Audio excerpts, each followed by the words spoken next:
Bonjour à tous, je suis Sophie, blogueuse sur la thématique de Canada, pays des opportunités, et aujourd'hui je rencontre Richard Bourdeau, un passionné des rencontres, un passionné des paysages où l'on habite, évidemment, du voyage. Alors Richard, je vous laisse vous présenter vous-même. Bon, moi, je travaille dans un ministère au gouvernement du Québec, mais c'est pas ma vie réelle est en dehors du travail, comme bien des gens. Puis, j'ai une passion principalement pour la vie. C'est-à-dire, il y a un terme là, qui est utilisé pour ça, pour ceux qui aiment le vivant, tout ce qui respire, tout ce qui s'exprime sur la planète, qui tient au fait que c'est le seul oasis où la vie peut exister, ça me passionne. C'est pas mal ça. Présentement, ma vie est devenue beaucoup plus philosophique à 63 ans qu'elle ne l'était à 33 ans. Oui, on voit les choses différemment. Ah oui, le temps passe plus rapidement, puis nous apparaît plus rapide, mais pas vraiment. Là, c'est juste qu'il nous reste moins d'années qu'il nous en reste plus. Oui, puis c'est la perception du Ouais, temps, en c'est fait. ça. Mm. Alors moi, ma vie est basée sur est toujours dans une quête de sens. Pas que je ne sais pas qui je suis, où j'habite, pourquoi j'existe. C'est pas tellement dans ce genre de questions existentielles-là que je vis, mais surtout il y a tellement de choses à saisir et à comprendre et à découvrir que je pense qu'on n'a jamais assez d'une seule vie pour aller vers l'autre tout en allant vers soi quand on va vers l'autre. Mm. Alors, le voyage, ça permet ça, là, quand on prend des vacances, puis on va aller voir d'autres lieux, visiter maintenant d'autres territoires, euh, humanisés, plus humanisés. Mais moi, je t'ai retiré de plus en plus vers ce qui est le moins urbanisé. Alors, ce qui m'attire, c'est justement de rétablir mon contact avec la nature et continuer à me redéfinir comme étant une espèce au sein de cette nature-là, Mm. pour en prendre soin. Alors, tout ça, ça teinte ma vie aujourd'hui, tout ce que je fais, toutes les rencontres que je peux faire et même le voyage de vacances que je prépare avec une amie ici sur la côte nord du Québec en territoire Innu. Donc, qui est une très grande nation avec beaucoup de, de petites communautés qui ont depuis longtemps habité le territoire avant que nous, les francophones et les autres communautés culturelles viennent occuper ici le territoire qu'ils habitaient déjà. Là. Mm. Ouais. Donc, Fait vous que allez aller à leur rencontre, en fait, la semaine prochaine. C'est bien ça? Oui, parce qu'en fait, je parlais avec des amis, puis je disais, mon voyage, il est anti-McDonaldisation de la société. Alors, je ne regarde pas le paysage que je vais traverser, c'est pas le paysage commercial construit par les entreprises. Mm. Et quand je regardais la carte de cette île, la route principale, la 138, est bordée d'entreprises. Mais pour moi, c'est un décor, ça. Ce n'est qu'un décor de la société d'aujourd'hui. Mais moi, je cherche ce qui est plus. Quand je voyage, ce qui m'intéresse, c'est à la fois, principalement, la nature, Mhm. la culture et la nourriture. Mhm. Hein? C'est comme dans les films, la nourriture est toujours rassembleur. Oui, c'est vrai. Rassembleuse, pardon. La Oui. nourriture rassemble les gens. Alors, moi, je m'en vais sur un territoire, puis je ne regarde pas le paysage humanisé, OK, donc ça va être urbanisé. votre programme de la semaine prochaine, rencontrer Oui, des tout gens. à fait. Et tous les lieux d'hébergement étaient choisis en fonction de ça. OK. Alors, je n'irai pas dans un hôtel ni dans les motels. Mhm. Je vais aller tout ce qui est à petite échelle humaine, qui est basé sur mes valeurs d'aujourd'hui. OK. Comme je suis très sensibilisé à la production d'aliments sains, OK, moi, je crois à une agriculture plus écologique que biologique. Mhm. Je vais plus loin dans ma pensée. J'ai mon propre jardin. Puis la vie fait en sorte que si on cultive la vie dans son jardin, on cultive la vie avec les autres. Oui. Alors, bon, là, je m'égare un peu, mais mon voyage, c'est ça, c'est le territoire que je vais découvrir, la culture des gens qui l'habitent. En exemple, j'essayais de répondre à une invitation d'une petite famille Inou dans un reportage d'une émission ici au Québec qui s'appelle La Semaine verte, qui disait au-delà de la réconciliation, du mouvement de la réconciliation canadienne entre le mauvais traitement qu'ont subi les peuples autochtones depuis la colonisation du territoire par les Anglais et les Français, nous, on aimerait ça que vous veniez simplement nous visiter. Mhm. Alors, pour arriver à ça, ce n'est pas simple parce que tu te dis, mais comment je vais m'y prendre dans ce voyage-ci pour rencontrer les membres de la communauté? Puis j'ai eu la chance, j'ai la chance d'avoir une collègue de travail dont la cousine était Inou, Oui. qui a marié un Inou, qui a appris la chasse, qui a appris la pêche. C'est un lien Ouais. très intéressant. Puis le voyage est préparé de façon réaliste aussi. Je m'en vais pas voir une ancienne tribu qui danse autour d'un feu, après avoir fait la pêche et la chasse. Non, non. Les communautés autochtones, depuis le temps, on a créé des réserves sur leur territoire, bien que les maisons étaient un étrange lieu d'habitat.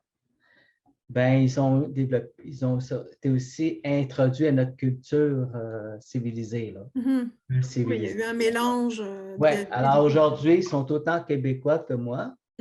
Par contre, ce que je découvre sur la Côte-Nord, et c'est là là, ça me passionne, c'est qu'au moins, ils ne sont pas en recherche identitaire, mais en préservation de leur savoir-faire, de leur connaissance, de ce qu'appellent leur Innu Aitun, c'est-à-dire leur culture. Ils parlent le Innu Amun, c'est leur langue. Alors, ils veulent protéger leur langue, ils veulent l'enseigner aux enfants parce que chez les Inuits, les enfants, c'est très important. Oui. La famille est très importante. Oui. Puis la famille Inou est très, très, très élargie. Vous arrivez dans une réserve, si vous êtes Inou, vous ne frappez pas aux portes. Ça n'existe pas ça. Tu rentres, tu dis bonjour. S'il y a suffisamment à manger, tu manges. Alors, il y a toute une culture qui est différente de la nôtre. Puis moi, je veux m'en inspirer. Alors, comme si vous avez déjà entendu le mot permaculture, dans la permaculture, il y a toute une recherche de savoir-faire, des connaissances des peuples premiers, des savoir-faire, connaissances des communautés autochtones, qui parlent le fait même qu'ils vivaient constamment en dépendance des ressources qui étaient autour d'eux, bon, ceux à développer ce respect-là. Moi, c'est ce que j'appelle qui ont su vivre en respectant les limites de leurs ressources sur le territoire. Et c'est des exemples pour nous qui, dans des sociétés de surconsommation, ne mettons aucune limite à notre consommation. Donc, on parle souvent de la guerre de Russie et Ukraine, qu'il y a il y a un monde parallèle. Mais oui, mais il y a un monde parallèle entre celui de l'héritage culturel des communautés autochtones puis notre monde parallèle qui croit à la croissance infinie sur une planète finie. Alors, mes voyages, là, c'est maintenant teinté comme ça. Quand je suis allé à Percé, la première fois que j'étais allé à Percé, il y a longtemps, je me souviens, il y a peut-être une vingtaine d'années, j'avais fait un voyage solo, mais j'étais allé en visiteur. Puis, que fait le visiteur? Ben, il va aux attractions. Il se dirige vers les attractions les plus connues. Alors, tu arrives à Percé, tu vas aller à Bonaventure, tu vas visiter les fous de bassin, tu reviens, OK? Les classiques, c'est ça. Oui, puis quand je suis allé, et parce que je me suis impliqué pour un projet là-bas dans le développement d'une école en permaculture et d'agriculture innovante, avec la petite communauté, c'est 300 personnes, 350 Percé, plus les petites communautés autour. Bien là, tu as un autre regard. Là, tu entres en contact avec la vie quotidienne.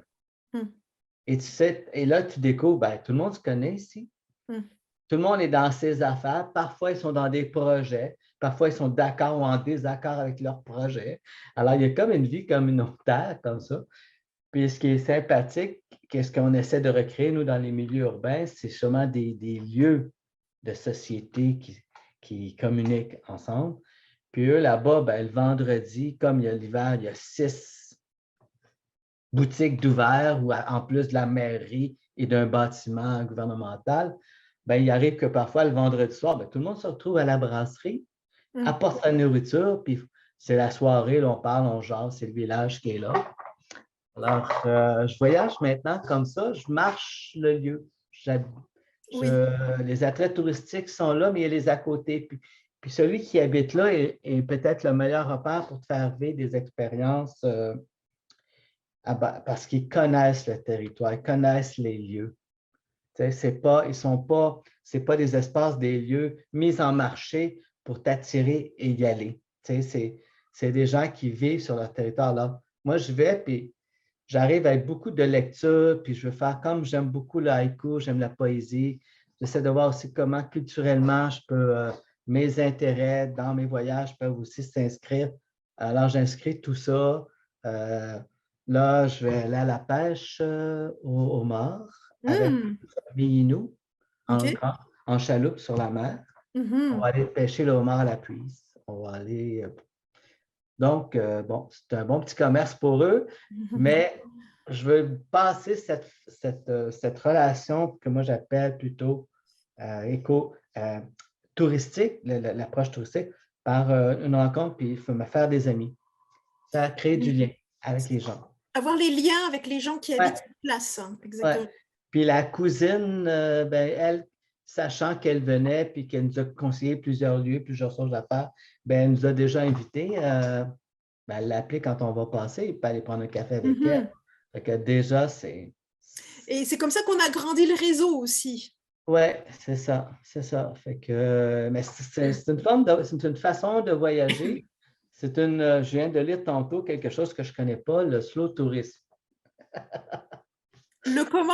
Le slow tourisme. Il y a le slow food, mais maintenant, il y a le concept de slow tourisme. Moi, c'est venu en fait avec les guides des Lonely Planet quand j'ai fait d'autres voyages, soit au Canada, plus dans l'Ouest, souvent par affaires. Là.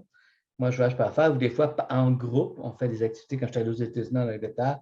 C'est vraiment marcher dans le quartier, vivre le quartier. Juste une anecdote, quand j'étais allé à New York, tout le monde me disait on va manger de la pizza à Brooklyn parce qu'elle n'est pas pareille, elle n'est pas comme ça. Elle a notre goût. Non, c'est une autre façon de la prêter. C'est une curiosité. Eux, quand tu commandes une pizza toute garnie, ben, c'est sauce tomate, fromage, et par-dessus de pepperoni, les champignons et le fromage. Donc un autre ordre. Oui, il y a un autre ordre. Alors, moi, je pense que c'est ça. Ça fait partie des cultures, des façons différentes. Puis c'est ça qui est intéressant dans le voyage, c'est la rencontre de l'autre. Puis la culture, c'est ça qui vient après la bouffe, puis après le travail. Il nous reste dans le loisir. Puis souvent, on consomme le temps de loisir sans penser à la culture, à nos histoires, à nos vécus, à la musique, au chant, au théâtre, à toutes les formes d'expression. La culture nous bâtit, hein? Moi, je voyage comme ça. Fait que quand je planifie, je vais par couche. La planification pour faire toute la Côte-Nord, je pense, depuis plus de 15 ans. Bien, la couche principale, c'est OK, où est-ce qu'on va héberger? On va aller dans les lieux qui sont les plus près, les plus retirés de la civilisation. Alors justement, comment vous les choisissez, vos hébergements? Ah ben ça, quand tu n'as pas de technique de spécialiste, ben, tu vas à tâtons, tu lances, OK, on va regarder sur Google Maps, on va regarder sur Bing. Puis on regarde, on clique, on voit, puis là, tout le commercial nous sort, tout ce qui sont bien situés. Puis ensuite, tranquillement, Airbnb. On fait un tour sur Airbnb, on découvre à 1 kilomètre de la route une petite cabane pour 2-4 personnes où tu as 3 kilomètres de plage sur le golfe du Saint-Laurent où tu es isolé complètement. OK, donc ce sont quand même des logements qui sont enregistrés, mais qui sont uniques. Oui, bien sûr. Oui, ils sont hors des cadres. Là. Quand on veut s'isoler, moi, moi, j'ai été animateur d'activités de plein air. Alors, les camps que je cherchais ou les bases de plein air, je les cherchais les plus éloignés d'un village ou d'une ville. Moi, ça me prenait un 10-20 km de distance entre la ville la plus rapprochée. Alors, j'ai ça depuis la vingtaine. Ouais. Alors, moi, j'ai toujours été comme, j'ai grandi avec la nature. Fait que c'est la nature qui domine maintenant. C'est la recherche de ça, des milieux plus ensauvagés, moins atteints par l'activité humaine. Parce que quand on se retrouve en contact avec ces milieux-là, il y a quelque chose qui va venir nous apaiser intérieurement. Mm. Parce que moi, je crois profondément qu'on a coévolué avec nos milieux naturels, ce sont nos habitats, qu'on est fait à la base pour vivre dans ce type de milieu-là. Oui. Moi, j'ai toujours dit, je suis un faux urbain. Oui. Mais je me suis rendu compte il y a une dizaine d'années que j'étais un urbain dénaturé. Mm. Alors, avec la permaculture et d'autres pensées écologiques, ben là, j'ai appris à me réhabiliter avec la nature. Fait que là, tous nos voyages, ça va être des petites cabanes, des petites cabines, des tentes prospecteurs dans lesquelles j'ai déjà travaillé. J'ai dormi quand j'étais en base de plein air, on dormait toujours dans des tentes prospecteurs. Mm. Alors, c'est le confort rustique Oui, que je recherche. parfait. Et Les donc gens ça, vont c'est... regarder, parfois, certaines personnes vont regarder ça comme, ben, tu donnes de la misère.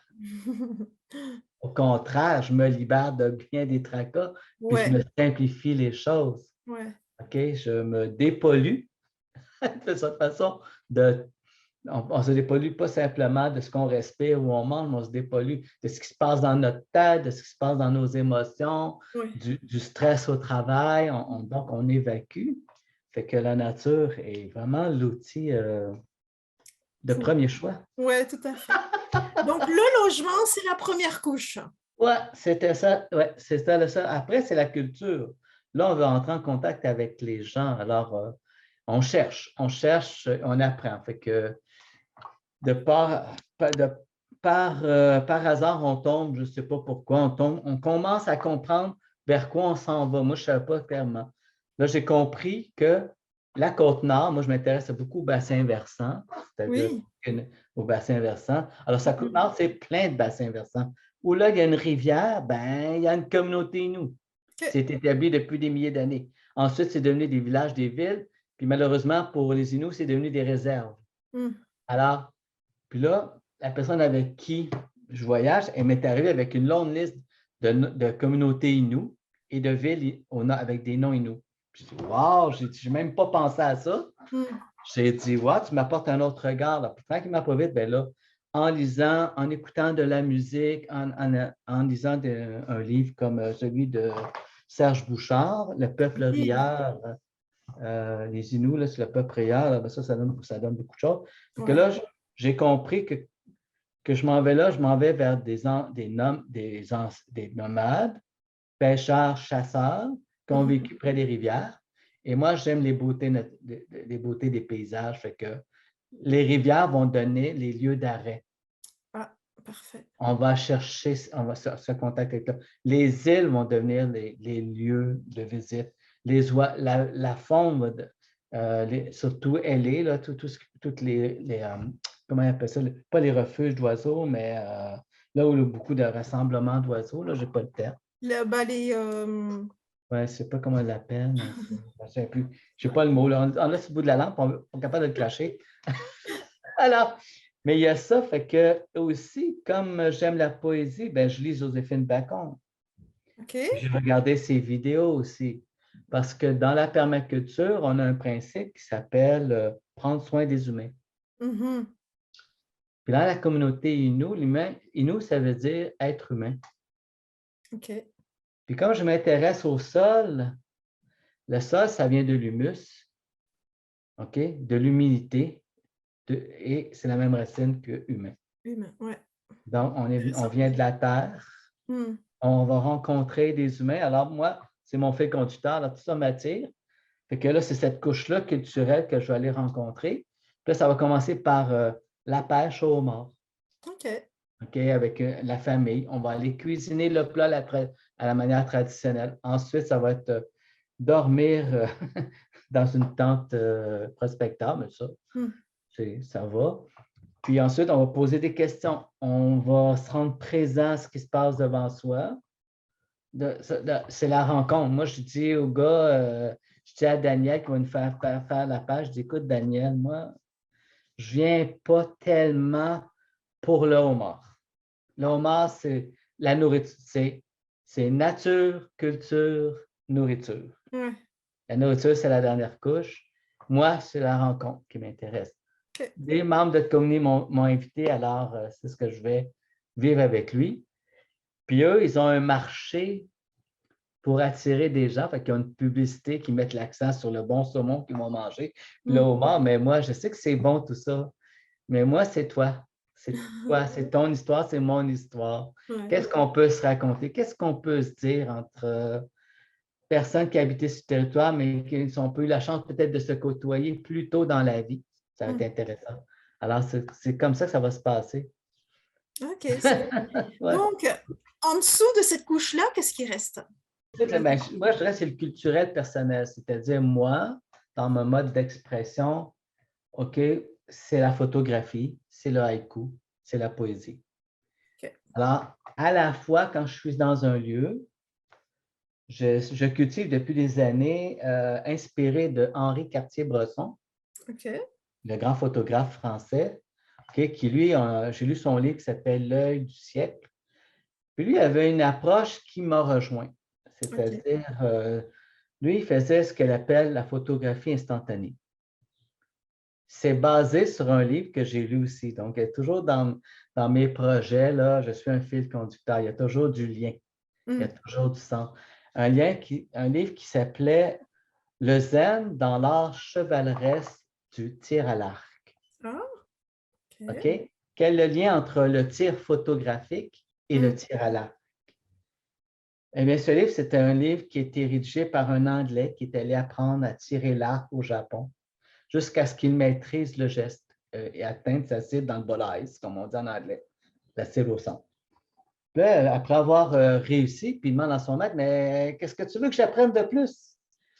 Le maître répond, il dit, moi, je veux que tu apprennes à comprendre ce qui se passe au moment où tu relâches ta flèche, que tu saisisses cet instant-là. Alors, Henri Cartier-Bresson, c'est ce qu'il a fait avec la photographie. Henri Cartier-Bresson est un intuitif, un géomètre de l'image, mais très intuitif. Jamais ces images ne sont composées d'avance. C'est l'instinct qui le guide, c'est le moment présent qu'on retrouve dans le haïku. Le haïku, c'est l'émotion vécue dans une situation, les images, les idées qui viennent seules, sans intention. Donc, ça nous amène à la présence. On tombe dans la présence et au lieu d'être dans la consommation, j'apprends la présence et l'appréciation. Ça te met dans une condition intérieure qui est différente. Alors, moi, ça va être mon voyage va être teinté de ça parce que quand je dis à mes amis, quand je pars en voyage ou en vacances, là, tout fait. La machine s'arrête. Tout. Et je commence à me dépolluer du milieu urbain, de mes pensées, par entrer dans un mode méditatif. Ça vient seul. Je vais vers l'appréciation, la découverte, juste sentir ce qu'il y a là, respirer. Puis moi, je pars 2 jours dans la nature, puis déjà, il y a quelque chose de différent qui se passe. Oui. Enfin, ça, c'est la couche de fond. C'est le voyage. Puis là, le paysage, au Québec, on en a du paysage, on n'en manque pas. Sauf qu'il faut s'attendre à le parcourir sur des plus longues distances entre 2 points. Oui. OK? Pour se rendre là-bas, moi, j'ai pris comme objectif avec l'ami avec qui je me rends. J'ai dit, là, on va aller sur l'île la plus éloignée au bout de la route de la Côte-Nord. quand j'étais allé en Nouvelle-Écosse, j'avais fait la même chose avec des amis. Eux, Ah ils oui. étaient moi, je les appelais, eux, ils aimaient la plage et faire le bacon, c'est-à-dire se Mhm. faire griller au soleil. Moi, ça m'ennuyait complètement. Alors, je suis parti seul en voiture, puis je suis allé en Nouvelle-Écosse, au point le plus éloigné géographiquement. S'il y a un village là, c'est là que je vais. C'est Mhm. nulle part, mais c'est à quelque part. Le dernier village. Ouais, je suis allé, puis j'ai passé 3 heures, les pieds suspendus, à une falaise au-dessus de l'océan, OK? regarder tout ce qui se passait, voir les petits bateaux passer, pout, pout, pout, pout, pout, pout, pout, sans rentrer, sortir de la baie pendant 3 heures, puis me relaxer. J'ai marché dans la toundra, dans les lieux où il y avait des grands vents, me laisser presque, il y avait un espace où tu te laisses devant le grand vent, tu te laisses porter, là, tu t'essaies de tomber, tu ne peux pas parce que le vent te retient. Mhm. Alors, j'ai beaucoup d'expériences comme ça avec la nature. C'est la même chose qui va se passer là, sur la côte nord. OK. Hein? Ouais, on sait pas, mais c'est ça. Fait que, puis s'il y a un haïku qui veut sortir, qui veut apparaître, mais je vais le laisser. Mhm. Il va être écrit ou je vais l'écrire ou je vais le photographier aussi. Parce que puis si je ne le photographie pas apparaître d'un appareil, je vais faire comme Henri Cartier-Bresson lors d'une entrevue qui se fait dire, mais monsieur Henri Cartier, depuis le début de l'entrevue, je ne vous ai pas vu prendre de photos. Mhm. Puis Henri Cartier-Bresson lui a répondu, ben, je viens justement d'en prendre une de vous. Fait que la photographie, c'est l'image qu'on se met en mémoire Ouais. quand on visite un lieu. Mhm. Et dans cette mémoire-là, c'est conduit par de l'émotion, le plaisir, la détente. Et moi, les plus beaux paysages qui se sont inscrits, c'est ceux qui m'ont marqué visuellement, puis qui ont eu un impact émotionnellement. Mhm. J'en ai Intéressant. encore des Mhm. belles lunes là, wow, tu fais oh, parce que Mhm. le paysage fait wow sur l'être humain. C'est quoi Ouais. ça? On apprécie le beau. Naturellement, l'être humain, tout ce qui est beau, ça va venir le toucher. Alors, c'est pour ça que quand on visite un lieu, il faut s'y arrêter. Il faut le respirer un peu. Parce que sinon, moi, je me dis, c'est comme une crème glacée molle qu'on trempe dans le chocolat. Mhm. Et on appelle ça une trempette. Ouais. Et on ne le laisse pas dans le chocolat longtemps. Mhm. Alors, je pense que pour revenir avec quelque chose qui s'imprègne davantage en nous, moi, ce que je fais, ben, je deviens un peu plus méditatif au lieu. C'est pas quelque chose de compliqué, c'est juste une présence, c'est une appréciation. Mhm. Ça me fait du bien, cet air que je respire. Ça me fait du bien de voir les oiseaux qui volent. Tu sais, c'est. Et le concept de Lonely Planet, qu'est-ce que c'est? Le Lonely Planet, c'est justement ce qui nous conseille, c'est que ne courez pas à gauche et à droite pour tout voir. Mhm. Prenez plutôt le temps de marcher. Alors, dans mes voyages, c'est ce que je fais maintenant. Puis, je l'ai expérimenté à New York, OK? Quand j'ai invité mon ex-beau-frère, belle-sœur, j'ai dit, OK, on s'en va à New York, mais on se loue un vélo. Ah, OK. On a fait New York à Ah, vélo. c'est bon. Et ça nous a permis tranquillement de voir, hey, c'est grand, le Central Park, prendre 40 minutes, 45 minutes pour le traverser à vélo, OK. Tranquillement découvrir des restos qui ne sont pas publicisés, mais qui sont dans les Mhm. quartiers où dont la nourriture est bonne. C'est de prendre une autre perspective en longeant, ça nous a conduit à la piste cyclable qui longe la rivière Hudson. Alors, le Lonely Planet, c'est ça. Regarde ce qui se passe dans la vie économique, dans la vie culturelle, dans les événements. Ah, il y a un feu, OK, bon. Comment ça réagit ce monde-là? Mhm. Tu sais, Donc, s'arrêter ouais, au... c'est s'imaginer qu'on est habitant du lieu. Oui, c'est ça. Et donc, s'imprégner, en fait, des C'est événements, ça. s'imprégner des odeurs, des Ouais, goûts, ouais, des gens. Ouais. ouais. Être attentif à ça. Mhm. C'est là que j'ai développé, à un moment donné, dans un de mes voyages, découvert le cupcake, qui est devenu à la mode après. Il se passe toutes sortes de choses très simples de la vie. Même, on découvre quand on fonctionne comme ça. Je voulais aller jouer à un endroit où il y avait le jeu de bocce. Le bocce, c'est le jeu italien, là, des grosses boules, qui Mhm. est comme un jeu de la pétanque, mais sauf que c'est plus encadré. C'est comme un long corridor, là, OK, de petites pierres, là, puis tu joues avec la grosse boule. C'est tout dans la famille des jeux de pétanque. Fait que je voulais aller à New York, il s'était donné qu'en marchant dans Brooklyn, puis mangeant la pizza, il me restait à aller boire une bonne bière dans un lieu où il y avait à l'intérieur un jeu de bocce qui est très Ah, social. OK. Ouais. Donc, le jeu à l'intérieur, puis je sais que beaucoup de gens aiment les jeux de société. Alors, comme jeu de société, l'endroit, la microbrasserie du lieu, ben, c'est un jeu de bocce OK. au lieu d'être un jeu de quilles. Hmm. Un autre genre. Alors, ça, ça amène le rassemblement, ça amène la conversation. Fait que c'est un peu ça, hein? Toucher le lieu, rencontrer les gens, puis vivre le moment qui est là. C'est Ouais. ça, le Gagner Planète. C'est pas compliqué. C'est ce qu'on appelle le slow tourisme aujourd'hui. OK. Vous chercherez ça, là, peut-être, Ouais, c'est sur ça, Internet. je vais Je n'ai même chercher. pas lu, mais aujourd'hui, on a beaucoup de choses, il y a beaucoup d'étiquettes, de néologismes qu'on utilise pour nommer les choses, puis que des fois, on fait depuis bien des années. Là. Ouais. Ouais.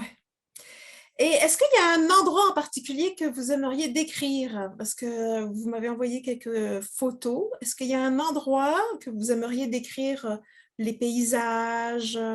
Qu'est-ce qu'on peut rencontrer en fait dans ces endroits-là? Oh, il y a beaucoup de choses hein, quand même au Québec. Je vais parler un petit peu de Percé tantôt, mais Mhm. l'année passée, je suis allé dans le village de Piopolis. Oui, Tu me dis à un Québécois, es-tu déjà allé à Piopolis? Ils je vont te connais pas. dire, mais c'est où ça, Piopolis? Alors, tu commences à t'informer, puis Mhm. là, c'est une ville qui a été construite parce que le pape Pie IX avait demandé au clergé québécois d'envoyer des oirs pour une guerre en Europe. En Mhm. récompense de cette participation-là, les oirs s'étaient vus donner les terres. Mais j'ai découvert que j'avais un ami, collègue de travail, il est né là, c'est un grenier. OK. Alors, mais moi, quand je me promène, c'est le paysage qui m'importe. Mhm. Après nature, après, c'est la culture. OK. Rencontrer les gens. Que là, je suis j'ai fait ça, de toute façon, je fais ça, moi, j'observe par ma curiosité naturelle depuis que je suis enfant, comment évolue un milieu, on dit environnement, un milieu Mhm. urbanisé. Alors, moi, j'arrive dans un lieu puis que je ne connais pas, je peux pas, j'en connais pas l'évolution. Alors, je vais apprécier ce qui est là. Puis je vais apprécier, étant donné que j'ai un regard de photographe, puis je vais essayer quelque chose qui me plaît visuellement. Puis des fois, ça me tombe sous les yeux. Puis des fois, puis Piopolis, c'est un tout petit village. C'est hyper urbanisé pour à peu près 1 kilomètre de route. Mais c'est un lieu tranquille. Mhm.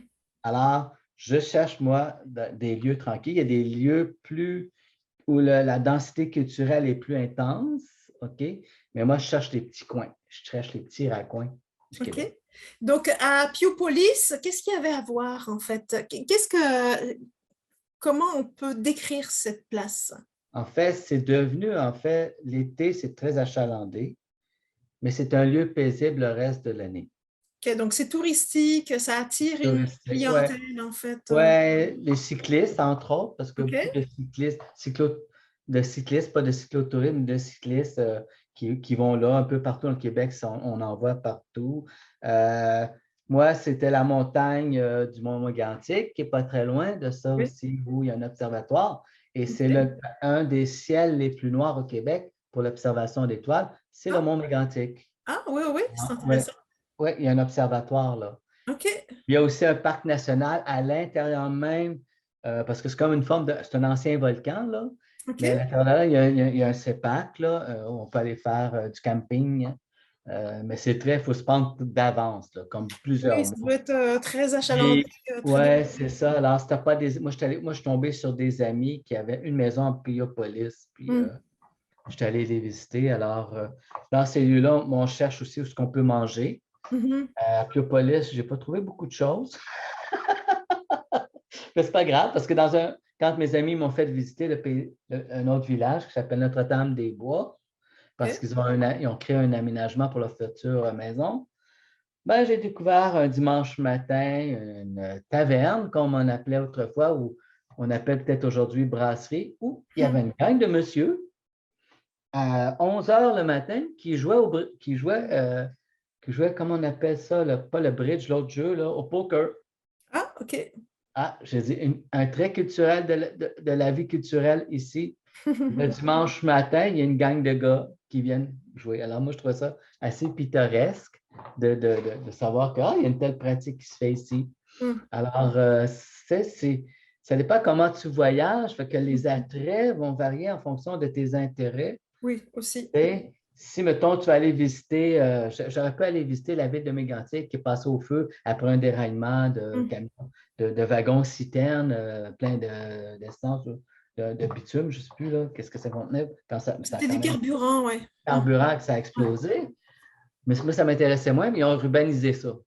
Ah, OK, OK. Bon, un milieu revêtisé urbain, il y a plus qu'on appelle dans le jargon des aménagistes, c'est plus minéralisé. Il y a moins de verdure. Ah oui, oui, oui. Oui, c'est ça. Fait que moi, je m'éloigne toujours de ça. Mais c'est pour ça que quand on vient à Piopolis, ben, là, moi, je rencontre où c'est que tu achètes d'un producteur de viande bio, d'alimentation bio. Je fais tous mes voyages sont basés là-dessus. Moi, je cadrais, ça fait déjà 10 ans que je cadrais le PERMAC pour comprendre les projets en permaculture, comment ils s'expriment sur le territoire du Québec. Et puis, c'est relativement facile d'avoir une liste des producteurs locaux, finalement, les producteurs. Mais quand tu connais un local, c'est très rapide. Faire la liste, tu ne l'as pas nécessairement via une page touristique. Certaines régions plus développées vont l'avoir. Oui, c'est ça. Ce qu'on appelle les cartes agrotouristiques. Ça existe en Gaspésie. C'est très fort parce qu'il y a un organisme qui chapeaute tout ça pour justement faire de l'agrotourisme. Et la mise en valeur des productions. Oui, c'est ça. C'est devenu très à la mode, puis c'est promu par les grands chefs aussi. On peut les remercier de nous de pousser notre intérêt vers une nourriture plus saine. Parce que partout au Québec, on peut trouver ça aujourd'hui. Il y a une table agro-touristique intéressante quand tu es prêt à en payer le prix. Quand tu veux manger moins cher, mais faire de l'agrotourisme, tu vas prendre la liste des fournisseurs, puis tu vas aller chez tes amis, puis on va manger ensemble, on va se le OK, il y a ça. Fait que pour les activités plein air, il y a toutes sortes de.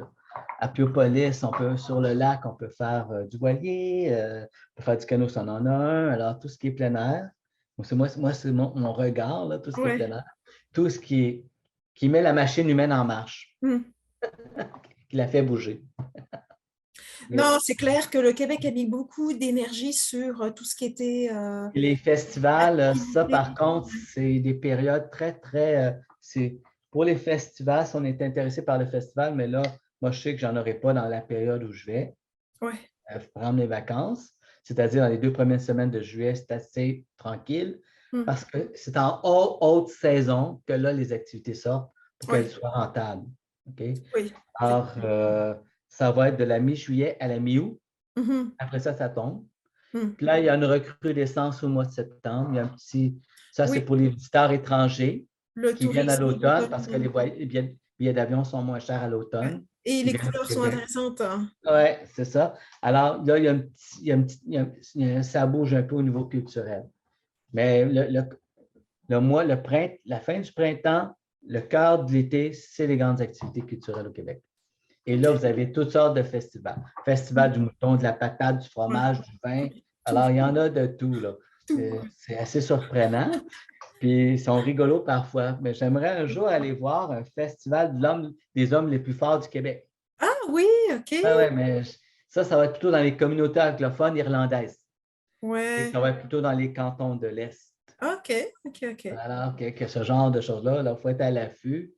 Puis, il faut aller soit vers des chambres de commerce ou dans les municipalités, sur les pages web des municipalités pour voir les activités culturelles, ça va être quoi? Ça va être quoi les festivités? Comme je n'en ai pas trouvé, moi, pour les communautés Innu, parce qu'il n'y en a pas. C'était avant que j'y aille, puis c'est après que je y être passé. Alors, je tombe dans un trou. Ça va être pour d'autres activités, parce que c'est sûr on concentre énormément de gens au même endroit. Mais ça va être la visite au musée. Il paraît qu'il y a un beau petit musée à Havre-Saint-Pierre où là, on va pouvoir s'arrêter. Puis là, il y a des familles Inuits qui viennent nous raconter des choses sur leur culture. OK. Alors, bon, je ne voulais pas au début y aller. Je me dis, ça fait un peu cliché pour moi. Mais quand on m'a expliqué l'approche, je dis, OK, c'est plus intéressant comme ça. C'est des gens locaux, c'est des gens qui connaissent leur culture. Ce n'est pas un animateur qui a appris dans les livres, qui est historien à l'université. Les autres, ils l'ont dans la peau. Alors, oui, ils connaissent leur histoire. Ah ouais, c'est ça. Ah ben parfait, merci Richard. Alors. Très intéressant. J'espère que ça te donne les informations que tu souhaites partager sur ton blog. C'est une façon de voir qui est très, très intéressante et qui peut inspirer d'autres personnes. Oui, on a toutes sortes de goûts dans il y a toutes sortes de goûts dans la nature. Alors, il y a toutes sortes d'intérêts. Puis je pense que le voyage est basé justement sur notre propre. On fait des voyages à notre image. Exactement. Puis ce qui nous reste, en fait, c'est toute la mémoire des paysages qu'on a vus, la mémoire des gens qu'on a rencontrés, puis qu'on n'a pas pris de photos, on n'a pas noté exactement ce que les gens nous ont dit, mais finalement, c'est tout ça qui nous reste en mémoire quand même. Oui, parce que la mémoire est une faculté qui dit qu'il n'oublie pas. On garde le meilleur. On garde le meilleur. Et ça dépend de l'âge. Alors, moi, je trouvais ça bien amusant, là, Sophie, puis j'espère que ça te donne suffisamment de bon contenu. Oui, ben merci beaucoup, Richard. Puis au plaisir, après votre voyage sur la côte nord, ça serait peut-être intéressant d'avoir un retour là-dessus. Oui, oui. Puis moi, si je passe dans ton coin, j'irai te saluer. D'accord. Pas de problème. Il y a plein de choses à faire et à voir aussi ici. Ouais. Merci, Richard. Bonne journée. Au plaisir. Au revoir. Bye.